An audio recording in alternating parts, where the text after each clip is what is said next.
All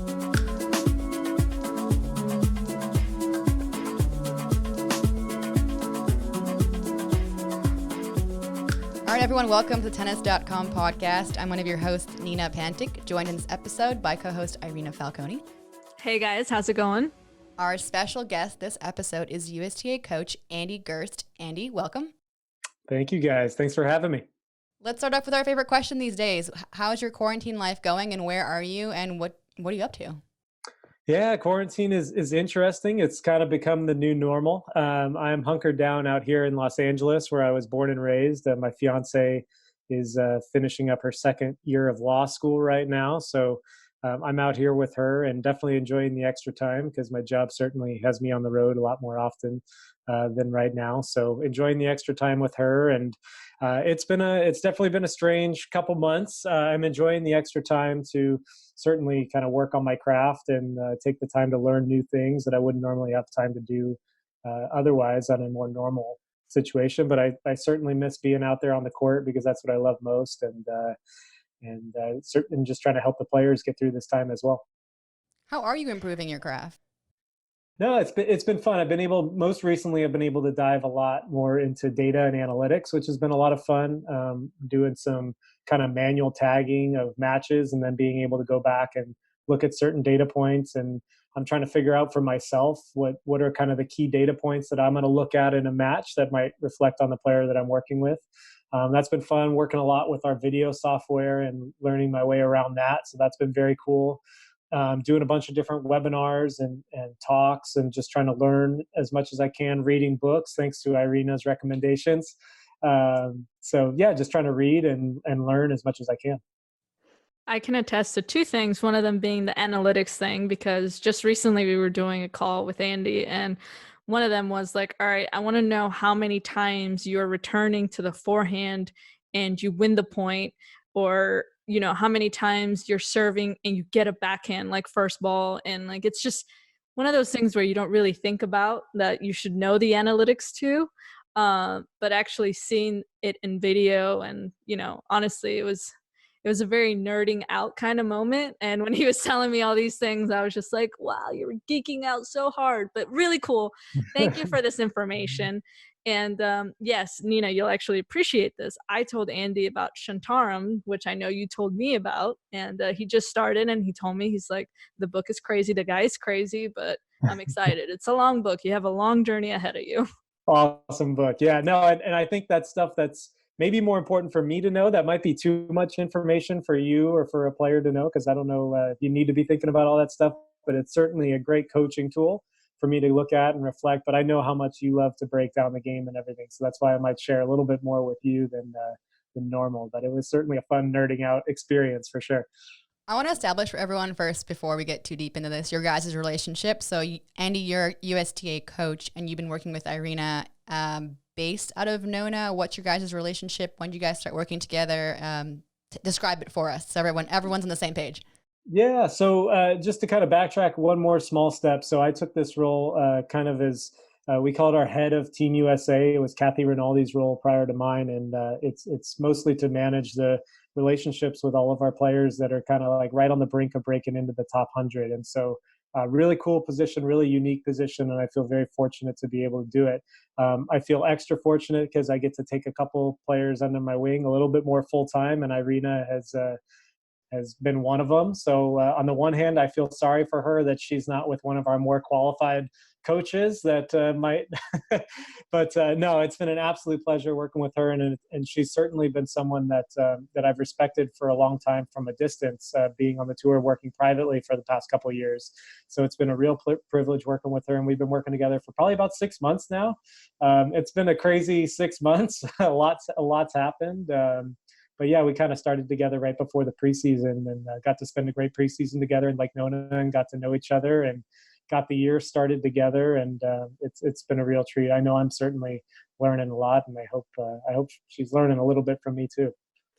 I have definitely learned a lot. No, she's, I had the opportunity. I worked for a couple of years privately with Danielle Lau, and I know we both together, we really respected you from a distance and just how you went about your business and also your mind for the game. I mean, you're an incredible competitor and a tactician out there. So So it's fun getting to pick your brain and try to see what you see out there. And so I hope we can get back to more normal times soon, so we can kind of keep going on this journey, because I like the momentum we were building. You guys don't have a very big age gap either. Only, I think, about 2-3 years, maybe. Yeah, yeah, I just closer turned now. 30, so yeah. That's where I was going with that. I want to backtrack even more, Andy, to get really into your tennis story. When you were first picked up tennis, how old were you? How did you get into it? And what was your initial goal? Because I don't know if USTA coach is someone's career path when they're young, right? Yeah, I picked up the sport really, really young. I was a sports nerd from the time I could basically walk and talk. I was watching Sports Center and baseball and basketball and tennis on TV instead of cartoons when I was like 2 or 3 years old. So I was 3 years old, and my parents wanted to get me into a sport, and I was basically too young for everything else. So they took me to the local tennis club, which just so happened to be right next to my dad's office at the time, and the rest is history. I picked up the racket and started hitting balls, and I've been playing ever since. And just always had a love for the game. I was always really self motivated and just wanted to play, wanted to work at it, and just loved to nerd out on it then, and still do. So, and I think my goal was probably to do what Irina's doing now, is be a professional and be playing in the Grand Slams and competing with the best in the world.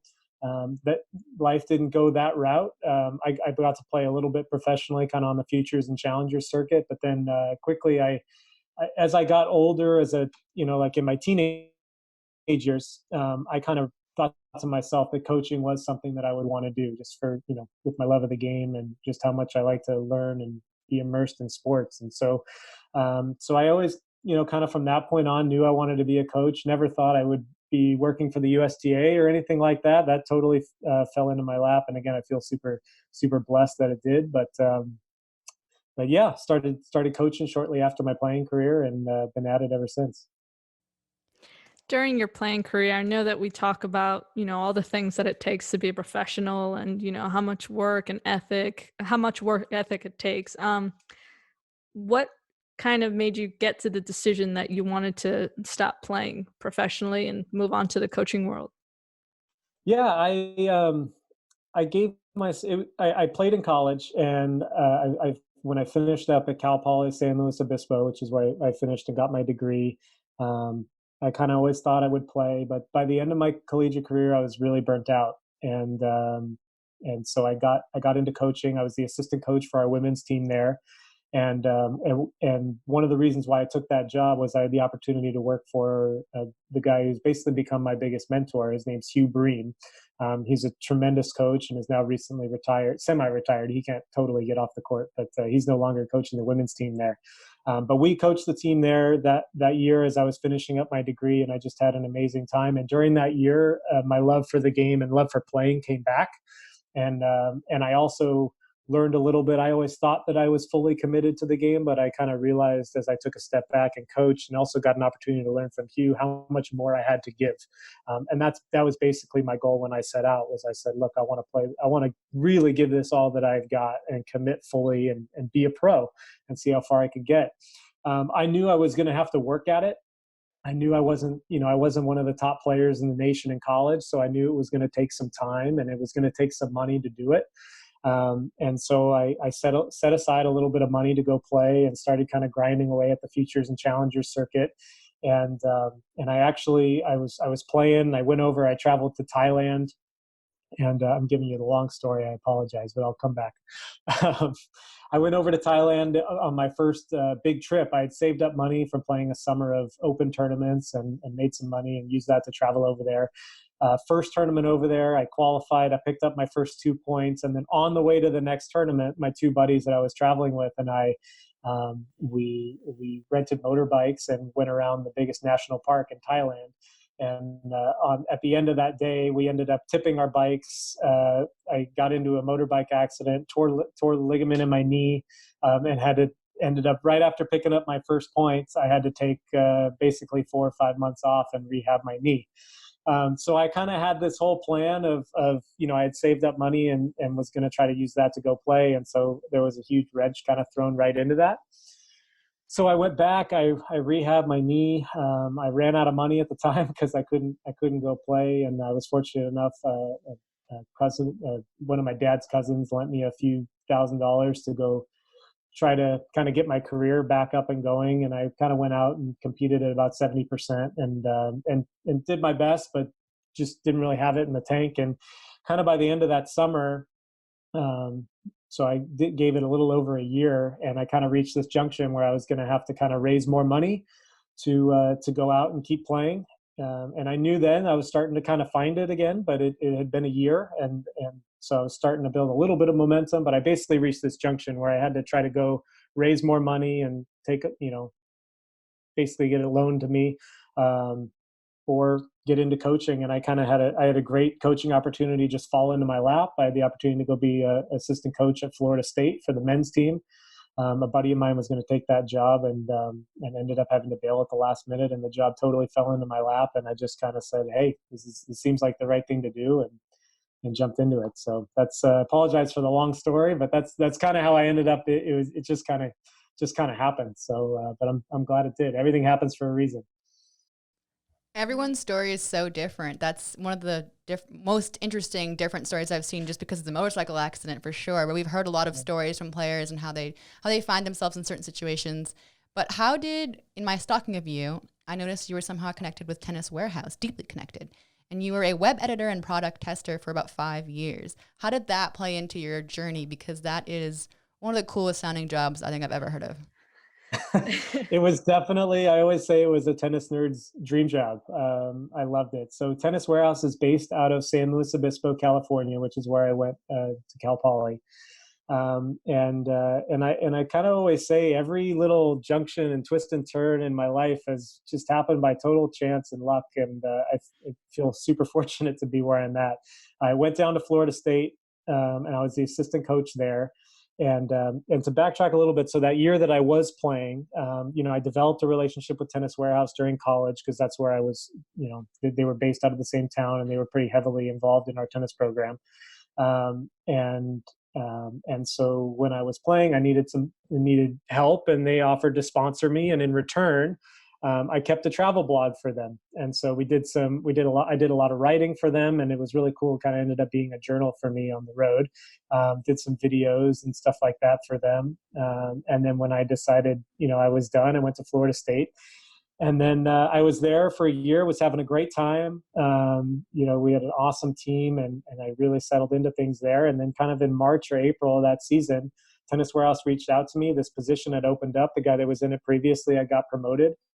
And internally, they were kind of sitting around the office, and they said, "Okay, we want a male player," because they had a couple strong female players at the time on their playtesting team. We want a strong male player that we know can write well. And I was just fortunate, lucky enough that my name was the first one that came to their mind. And so they reached out to me, and it was always kind of my dream to end up in San Luis Obispo, because to me, it's kind of heaven on earth. It's an amazing place. And anyone that hasn't been, I highly suggest that they go. So it was an opportunity to make a career in a small town, and that it's really hard to do that. So I jumped on it. I got the opportunity to go back there and live there. And then, the job itself was pretty cool too. I got to try out tennis equipment for a living and write about it and be on camera talking about it. And it was amazing. It was super cool. And then I would coach on the side. At the end of the day, I had a couple high performance juniors that I was working with, and a couple adults that I would go teach lessons afterwards. So I kind of kept my foot in the door with teaching that way. But the experience at Tennis Warehouse was amazing. It was a family there. I still feel very attached to them. We all keep in touch. They're a great company, great people, and it was an amazing experience. Wow. And that's the short of it, right? Yeah. Sorry for the long stories. Jeez. We got time. This is it sounds like you've been on a podcast, possibly hosted one before. It makes sense. Hi, everyone. You're listening to the Tennis.com podcast with special guest Andy Gerst. He's sharing how he became a USTA coach. Keep listening. That's an incredible journey thus far. These are great questions too, Nina, because this is all new stuff that I kind of knew a little bit, but the motorbike accident still is just blowing me away a little bit. But, continuing on to that, you're coaching high performance players and you're with Tennis Warehouse. I know that you were working with Bethany Maddox-Sands. I mean, number one doubles player in the world. How did you get that? Like, how did you get in there? Was that another kind of like fell in your lap, here you go kind of thing? Super lucky. Yeah, super lucky, super blessed. So Bethany and Tennis Warehouse worked out a sponsorship deal. She, as you know, as everyone knows, likes to make a statement with her fashion, and she didn't want to be tied down to one brand. So Tennis Warehouse was a great sponsorship for her because she could pick out whatever she wanted to wear and wear it. So we sponsored her, and in doing so, it was kind of a little bit of an informal agreement. And one of the parts of the agreement was we would provide a hitting partner for her in Indian Wells, where Tennis Warehouse has a very big presence. And so I did that for 2 years. I hit with her there. The first year we did that, and then that was it. I had met her and we had a good time, but that was it. And then the second year that they did it, or that we did that, Justin, her husband, came up to me after and said, "Hey, look, we're looking for someone to travel with us as a hitting partner. Is this something you'd be willing to do?" And at the time, I mean, again, I love my job at Tennis Warehouse, but I could just tell I was missing something, and I missed coaching, and I wanted to get back, maybe to doing that. And so I talked to my bosses. They let me work remotely for a few weeks and continue working with her in Miami and Charleston right after Indian Wells. We had a great run. She won 3 rounds in Miami, including beating Svitolina on her birthday, which was pretty cool. And then went to Charleston and won the doubles with Lucy. Played Lucy in the singles, which was kind of a bummer, but they ended up winning the doubles, so I got to meet Lucy there as well. But yeah, totally met her through Tennis Warehouse, and then after the Charleston trip, Justin and Bethany came to me and they said, "Hey, we'd love to have you for the rest of the year if you'd want." And so I went back to my bosses at Tennis Warehouse and the owner and talked to him about it. And my boss, Chris, who's an awesome guy, he said, personally, he goes, "I'm super happy for you. And I know kind of where you're at. And this sounds like an awesome opportunity." He goes, "But for Tennis Warehouse, we need you in the office. If this is something you want to do like a week or two here and there, that's great. But we need you here. We need you a part of meetings and part of conversations and stuff like that." And so it was at that moment it was at that time that I decided that I was going to start with Bethany full time immediately after the 2000 and was it 16 or 17 Wimbledon, where she had her devastating knee injury. So that was a crazy that was a crazy turn of events too. Ooh, that's an unfortunate turn there. Yeah, that was crazy. So my last day at Tennis Warehouse was actually the day that Bethany got hurt. They were throwing me a going away party, and they had it up on the TV there in the office. And I was running late that day because I said, "Well, it's my last day. I'm okay." And Bethany was playing, and she was in a tight second set. I think she served for the match in the second set and lost the second set, split set. So I said, "Okay, I gotta get into work. It's 9:00." So I hop in my car, and right as I get in my car, I get a text from the mom of the boy that I was working with at the time, and she goes, "Oh my gosh, did you see what happened?" And I said, "I know, she was serving for the set, and she could have had it, and now she's gonna have to battle." And she goes, "You're not watching, are you?" And I said, "No, I'm in the car. What's up?"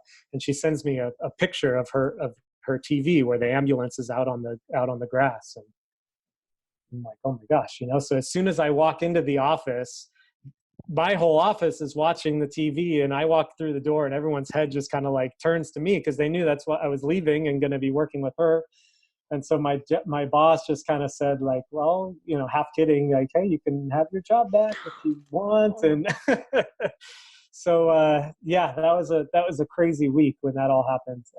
Obviously, much crazier and more devastating for her, but she's worked her way back, which is awesome. But yeah, that was a crazy last day at the office. But I kind of just decided, hey, I'm going to jump into this coaching thing. This just felt right, and I'm gonna find my way here, and what happens. But obviously, I mean, you couldn't work with Bethany anymore. So what ended up, like, what was the chain of events that happened those, like, Yeah. the days after? I mean, are you like, "Okay, sweet. I'm glad we can get started," but I mean, she was out for a minute. Yeah, it was crazy. So it was interesting. So Lucy had actually reached out to me about 6 weeks prior during the French Open. I guess it was about a month prior during the French Open. She had recently split with her coach, and I had spent some time with her in Charleston, just hitting with her. And obviously, her and Bethany are super close. So she had reached out to me and asked me what my plan was for the summer. And I told her that I was going to be traveling with Bethany, but I said, hey, why don't we all talk? And I can kind of be both of your hitting partners for the summer. And we can all we can make it work. Obviously you guys are all, both going to be in the same place at the same time. So that was kind of the agreement going into the summer, was I was going to help both of them. So I knew, obviously, I don't know if you were there or not, Irina, but Lucy was totally, broken, devastated at the time. They were looking to hold all 4 majors at one time during that tournament. So Lucy was really torn up after that. So I said, okay, obviously I want to respect her space. I'm going to give her some time, but once I was going to let a week go by and then maybe reach out to Lucy and say, hey, would you want to bring me on? And again, super lucky. 2 days later, before I had reached out to her, she reached out to me and said, hey, what's your plan now? And do you still want to travel with me over summer? And that worked out. And so that's kind of how so then I spent the summer with her, and we did that whole kind of summer swing up to the US Open together. And that was a great experience too. And learned a ton from that. So got the opportunity to travel with her as well that summer. And then the rest is kind of history. Wow. It's incredible how quickly these things go. Like once you kind of get your foot in the door in coaching, it feels like things kind of click in place so fast. And I've noticed how coaches move from player to player to player a lot, especially in the women's tour. But it always feels like coaches find another job as well. It's like a double-edged sword, so to speak. And with your experiences, have you noticed that it's challenging to maintain a job for a long time because you've kind of switched? Obviously injury is a different reason, but do you feel that like lack of actual job certainty, but then so much opportunity? Yeah, I think that's an interesting question. I remember something that Bethany and Justin told me when I was traveling with them, was that like it's kind of like once you're in, you're in. And while there is a lot of turnover, since there's a lot of turnover, like you said, there's a lot of opportunity. Again, I feel really fortunate. I don't like jumping around from player to player. I really feel like the deeper that relationship grows, I think the communication gets better between player and coach. The connection gets better, and I think my coaching gets more effective, and you just get into a better rhythm with the player. So I really try to preserve the longevity as best as I can. Lucy and I, traveled for the summer together, and then she ended up getting back together with her old coach that she had traveled with for a number of years. So we kind of mutually decided to split after that, which was fine. But then after that, I started working. I started working back at the club that I grew up at. I got an opportunity there, which was really cool, and worked for the coach that started me when I was 3 and 4 years old. So that was really neat that came full circle. And his son was one of my best students, and that was a really cool experience. And then Danielle Lau had reached out to me during that time as well. But her and I have worked together for now a couple of years. Still in my position, I'm fortunate that I get to still work with her, which I really appreciate. And but yeah, her and I had stability, in our relationship, and that we looked at that as a long-term thing. And I'm certainly not looking to jump around from time to time. I don't think that's ideal. I think obviously a lot of it, like you're saying, is out of our control, and you have to make the best of whatever situation. But I really think the more longevity you can build with a player, the better, and the more effective that relationship becomes. Especially now at the USTA, right? They tell you who to work with. You're stuck with Irina. I'm stuck with Irina. Yeah, I wish they had given me, so no, I'm just kidding. This has been a totally different experience, and a very cool one at that. It's been everything that I imagined and more. But it's definitely different. I work with most players in like kind of a more supplemental role, as opposed to being kind of a lead coach and being with them full time. So that's something that I've definitely had to adjust to. I like that I get to spend a little bit more time with Irina and develop that relationship, which has been great. But fortunately, I haven't had to jump around a whole lot since I've been there, which is good. But I'll make the most of whatever opportunity that I have. And I do think it's cool that I get to reach more players now, which is definitely a positive. So yeah, make it work. Would you say like you have a preference? Would you rather have someone that's just like your number one priority full time, or do you like having that supplemental role? To be honest, yeah, I like that one-on-one connection. I mean, that's to me that's what coaching is all about, is the trust and the relationship you build between player and coach, and really, when I'm one-on-one with someone, there's just a feel there, there's a rhythm there, and you know where each other, you know, is mentally and emotionally, and I think that's a really really important thing. This was definitely an adjustment and took some time, and I've grown to love the aspects of this job. It is cool that I get to impact so many different players. I feel like now, at this point, I've got a relationship with basically every player inside the top 300, which has been pretty cool. That's been an amazing opportunity, and we're talking about the best in the world at what they do. So these are some incredible individuals that selfishly I get to learn from, and take from them on a daily basis. So that's certainly been very very cool, and getting to learn from them as well as the private coaches that I get to collaborate with has just been an incredible learning experience. So the job has been awesome, and I do love the aspects of it that the kind of the supplemental help brings. But I do think kind of the purity of coaching comes from that deep relationship with a player, where I think I feel like I'm at my best, and I think I can be most effective. Hey guys, Irina here. Today we have special guest, USTA coach Andy Gerst, talking a little bit about what it's like to be on the other side of the court, coaching me. Keep listening. I know it's kind of a tricky time right now because we are in the middle of a shutdown, but do you have long-term goals and vision for your career? Because we are used to talking with coaches that are a little bit older than you, and with players. So I never really see what it's like for a young player who's only 32 and how you kind of imagine your career going. Like Grand Slam champions, number ones, USTA director, like what president? I don't know. Like what do you think about one? I know it's hard right now, but what do you think about? Yeah, no, that's also a great question. I for right now, I think my short-term goal is really to just continue to grow and learn and develop my coaching philosophy. That's something that Hugh Breen, the Cal Poly coach, told me very early on, was start writing down who your philosophy, who you are as a coach, and what makes you you. And so at the time, that was pretty meaningless to me. I thought it was a waste of time for an exercise, and I had no idea what I would write down. But in the years since, I've realized the importance of that, and now I really feel like I'm settling into who I want to be as a coach, and what that means, and and the things that are important to me. And so that's been really cool to develop that, and I'm learning so much in this position in developing that. So I think in the short term, that's my goal. Long term, I'd love to be in a position where I can just implement that philosophy and help players grow and develop as tennis players and as people.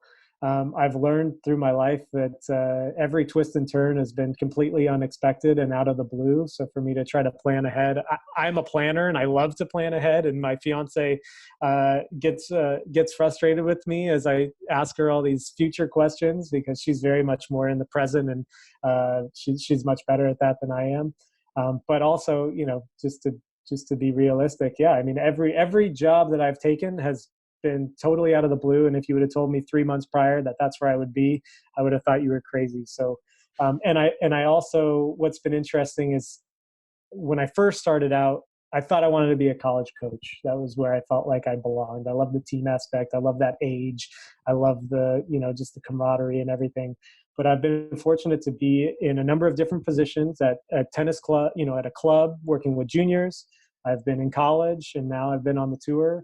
And I can say that I've just thoroughly enjoyed each and every step. And so just kind of open to whatever I mean, this is a great opportunity that I'm in now, so I'm not looking to move on at all at this point. But whatever kind of comes up, I'm kind of game for the challenge, and we'll see. You're ready. You're ready to go. I'm ready. Yeah. Speaking of your career, so we talked a little bit about the fact that you're working on your coaching philosophy, and I'm very fortunate to experience, part of this philosophy and almost be like a guinea pig for this philosophy. But I'm just curious. I mean, for someone that's whether or not they want to, get into coaching, or they're wanting to kind of self-coach themselves, what are like a few of the things that you would say that are part of your coaching philosophy that are kind of very, very like it has to happen for you?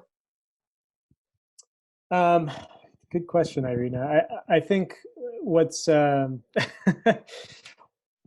I think to kind of come back to that in talking about self coaching or people that want to get into coaching, I do think um, coming up with your philosophy is extremely important. Now, like I said, when you first jump into that, feels that sounds pretty meaningless or sounds pretty abstract. But one of the things that I've loved, and we did this exercise together, and this comes from um, Pete Carroll and a conversation that he had with Steve Kerr that I just recently listened to. But I've studied Pete Carroll for years. Is he talks about your uncompromising principles, right? And those sit at the core of your coaching philosophy. And the exercise is basically to just brainstorm first, get down 10, 20, 30 things, whatever comes to mind, the principles, the values that are most important to you.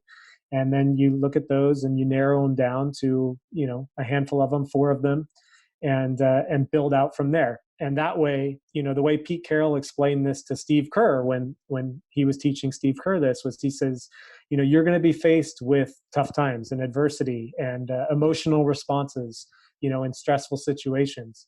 And when you're deeply rooted in the principles and the values that are most important to you, then navigating those rough waters are a little bit easier.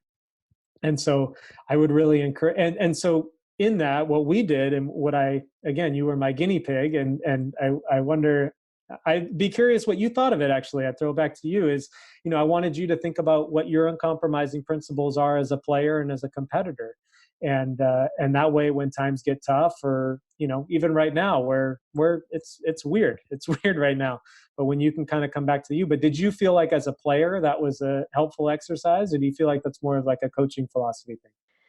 I think that's honestly helpful for anyone, whether or not you're in coaching, whether you're a player. I mean, I feel like every human being needs to kind of take a second to realize what they're really about, what matters to them.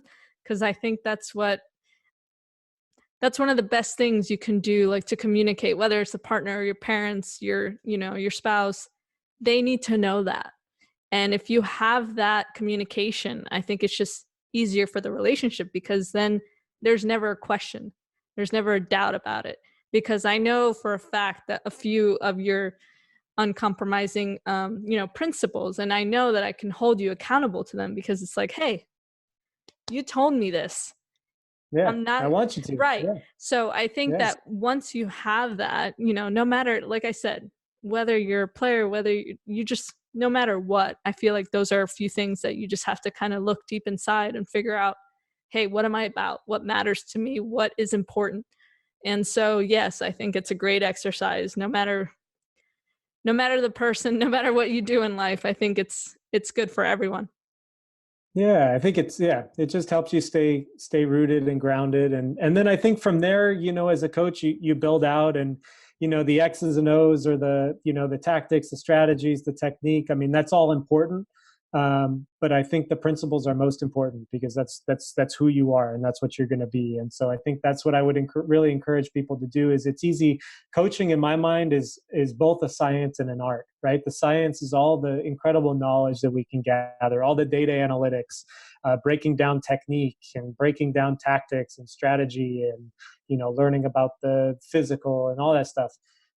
That's the science. The art is the feel, it's the communication, it's the relationships, it's how you respond to situations, your tone, it's not what you say, it's how you say it. And I think we can all, it's easy to get caught up in the science because there's so much out there, but I would really encourage people to remember what, the values that are most important to them, and build out from there, because that's truly what I think makes a coach and what makes each coach unique. You guys are great together. Funny you should We have say too much that. fun Funny together. you should say that. I've actually joked with Andy. I was well, I want to get into the story of how you got the USTA job. But I've actually told Andy several times that we're going to work together, not as player and coach, but as peer and peer, as coach and coach. So speaking Absolutely. of that, though, how did you get the USTA job? I was telling Nina a little bit about it, but I want her to hear it from you. Yeah, I'll give you the long story since you guys keep telling me we've got time. So, and Nina can edit it out if she doesn't want it. But no, so I was working at the Jack Kramer Club back here in Los Angeles. I was traveling with Danielle Lau. Wasn't by any means looking for another position. I was happy and loved what I was doing. Loved the players I was working with. And I get a phone call from Kathy Rinaldi right around Indian Wells time last year, and she says, "Hey," or actually, I'll back up. I had my podcast, Everything About Tennis, that I was also doing, and shameless plug. And I had Kathy on the podcast. I had interviewed her during the Australian Open, and we did the interview and everything. And she had kind of told me ahead of time. She goes, I never do this. I don't like to do this. And so I was super flattered that she did. And we had a great talk. And afterwards, she looks at me and she gave me the Irina. She goes, "We're gonna work together someday." And I'm like, "Okay." She's like, "I got my eye on you." And at the time, I was like, "What are you talking about?" I don't know. I had gotten to know her just from working with Bethany and working from Danielle, and we had a great connection. And I love what she's about. I think we really connected, from a philosophical standpoint.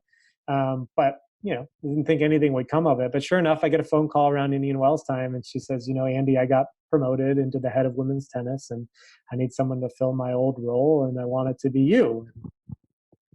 That's, I was like, "Well, okay." I'm flattered. I'm interested. Explain more. And she says, "Yeah, you're going to be based out of Orlando." And she's kind of explaining the job to me. And I'm on my way down to go teach some lessons. And I said, "Wow, Kathy, I'm super flattered. I'm honored. But I'm going to have to respectfully decline. I mean, I'm out here in LA, and I, no intention of really moving. Let me know if something opens up out here in Carson. I'd be happy, And she was kind of, "Oh, okay. We'll talk soon." And so I'm teaching lessons that day, and I'm like, in my head, I'm going like, what is this opportunity that I just threw out the window? So I called one of my best friends, and I'm telling him about it, and he's going, "You're a complete idiot." And then I come back home for dinner, and I'm having dinner with Hannah, and she, my fiance, and she's, I told her about the phone call, and so I'm explaining it to her, and so she goes, "Well, what did you say?" And I'm like, "Well, I turned it down. I had no intention of moving, kind of helping her get through law school." And she's like, "Call her back. This is way too good to pass up. Are you kidding? You need to go do this." And I was like, "Really?" I was like, I did, I was like, "I have been thinking about it, and it's a great opportunity." She's like, "Absolutely." She's like, "You need to go do this." So I give a lot of the credit to her. She really supported me with it. And so I was fortunate enough. I called up Kathy the next morning, and she goes, "Oh, I'm so glad you called back." And we had, so we talked more and agreed to do it, and then started right around this time last year. It's been almost exactly a year since I started. So it was like the first week of the French Open. And that's where we'd be right now. So again, totally lucky. Wasn't looking for it, but just really fortunate that Kathy thought that I'd be a good fit for the job, and kind of ran with it. Well, thank you so much, Andy, today for giving us so much insight on your life and, talking a little bit about what it is to coach me. I'm sorry. And just, keep staying safe during this time. And hopefully we will be back on the court soon. You guys have so many great guests, and you guys do an awesome job. So it's a pleasure. It's a privilege to be on here, and thanks for having me. From the Tennis Channel Podcast Network, this has been the Tennis.com podcast. Be sure to subscribe to stay caught up. We're available on Apple Podcasts, Spotify, and every major listening app, as well as tennis.com/podcasts. You can also see the videos of our episodes on Tennis Channel's YouTube page and Tennis.com's Facebook page. We're your hosts, Nina Pantic and Irina Falcone. We'd like to thank our team, editor and audio designer and video editor Christina Koseva, producers Alexa March and Sean O'Malley, and executive producers Shelby Coleman, Kyle Einhorn, and Andy Chu.